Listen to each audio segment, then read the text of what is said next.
যে আপনারা জানেন এই মুহূর্তে আমাদের সংসদ অধিবেশন চলছে। মাননীয় প্রধানমন্ত্রী জনাব তারেক রহমান স্যার ওই সংসদ অধিবেশন চলাকালীন সময়ে উনি খবরটা যখন পেলেন যে আমাদের এই যে বনানী 12 নম্বরের মাঝামাঝি একটা বাণিজ্যিক প্লটে আগুন লেগেছে, উনি তাৎক্ষণিকভাবে ফায়ার ব্রিগেডে উনি ইনভলভ করেছেন যাতে যত দ্রুত সম্ভব ক্ষয়ক্ষতির পরিমাণ যত কম করা যায়, এবং আমাকে ব্যক্তিগতভাবে উনি পাঠিয়েছেন দ্রুত বেরিতে যাতে আমি কাজটা পর্যবেক্ষণ করে যেতে পারি।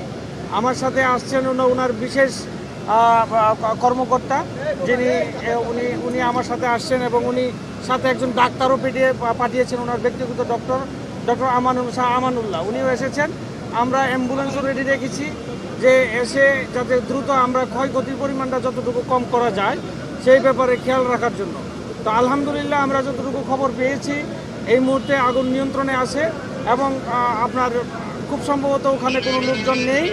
তো এটা একজন কমপ্লিটলি একটা বাণিজ্যিক অ্যাপার্টমেন্ট।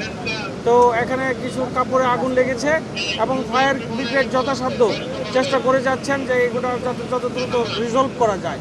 এবং মাননীয় প্রধানমন্ত্রী অলরেডি আমাকে কয়েকবার খবর নিয়েছেন যে ফায়ার ব্রিগেড কি সঠিকভাবে কাজ করছে কিনা।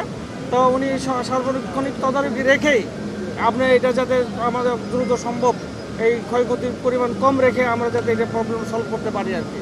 আমার সাথে আছেন আমাদের গুলশানের ডিসি সাহেব আছেন, আর তারপরে ওসি সাহেব আছেন, আর তারপরে ফায়ার ব্রিগেডে তো আছেন, এবার মাননীয় সংসদ সদস্য আসছেন, উনিও পার্লামেন্ট শেষ করে আসছেন যে গাজীপুর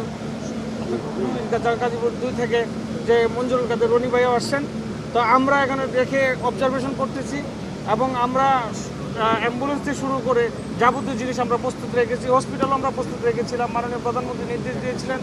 তো আমরা এসে দেখলাম যে না, ক্ষয়ক্ষতির পরিমাণ ওই রকম নেই, কোনো লোকজন ইনজুর হয় নাই। তো আপনারা একটু সার্বিক সহযোগিতা করেন, ইনশাআল্লাহ যত দ্রুত এটা সম্ভাবনা হবে।